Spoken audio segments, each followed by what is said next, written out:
The Washington Post reported in their September 16th article that you did show them therapist notes. Is that incorrect? I don't remember physically showing her a note. Okay. Perhaps my counsel did. I don't remember physically showing her my copy of the note. Okay. But I just don't remember. I'm sorry. I have retrieved a physical copy of those medical records. Okay, thank you. You also attended individual therapy. Did you show any of those notes to the reporter from the Washington Post? Again, I don't remember if I showed her like something that I summarized or if I just spoke about it, or if she saw it in my counsel's office. I don't know for sure, but I certainly spoke with her about the 2013 record with the individual therapist. And Brett Kavanaugh's name is not in those notes, is that correct? Correct. Okay. In reading the Washington Post article, it mentions that this incident that we're here about contributed to anxiety and PTSD problems with which you have struggled.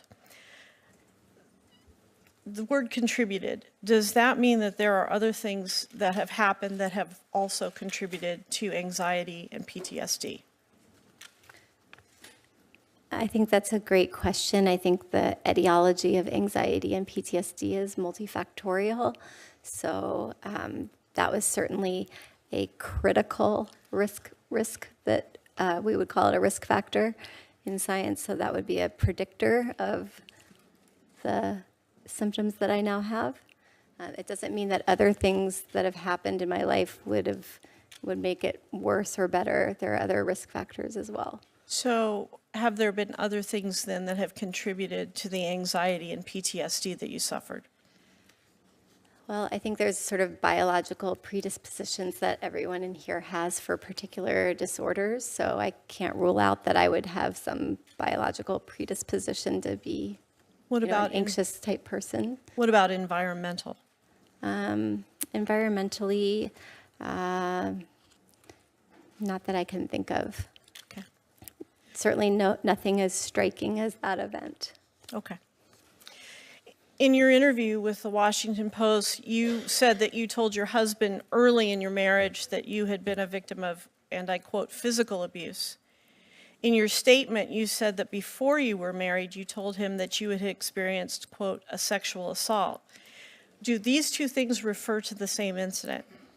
Yes. And at either point on these two times, did you use any names?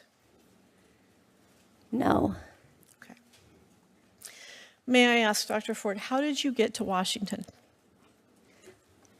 In an airplane. Okay. I asked that because it's been reported by the press that you would not submit to an interview with the committee because of your fear of flying. Is that true?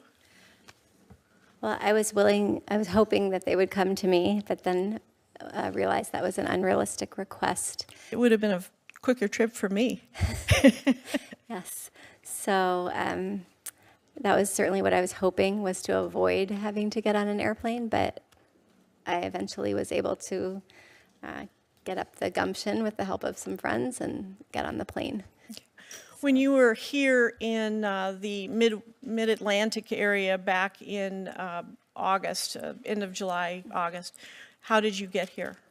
Also by airplane. I come here once a year during the summer to visit my family. Okay. I'm sorry, not here. I go to Delaware. Okay. In fact, you fly fairly frequently for your hobbies, and you've had to fly for your work. Is that true? Correct, unfortunately. You were a consulting biostatistician in Sydney, Australia. Is that right? I've never been to Australia, but the company that I worked for is based in Australia, and they have an office in San Francisco, California. Okay. I don't think I'll make it to Australia. It is long. I also saw on your CV that you list the following interests of surf travel, and you, in parentheses, put Hawaii, Costa Rica, South Pacific Islands, and French Polynesia. Have you been all to those places? Correct. By airplane? Yes. And your interests also include oceanography, Hawaiian and Tahitian culture. Did you travel by air as a part of those interests? Correct. Okay. Thank you very much. Easier for me to travel going that direction when it's a vacation. Thank you.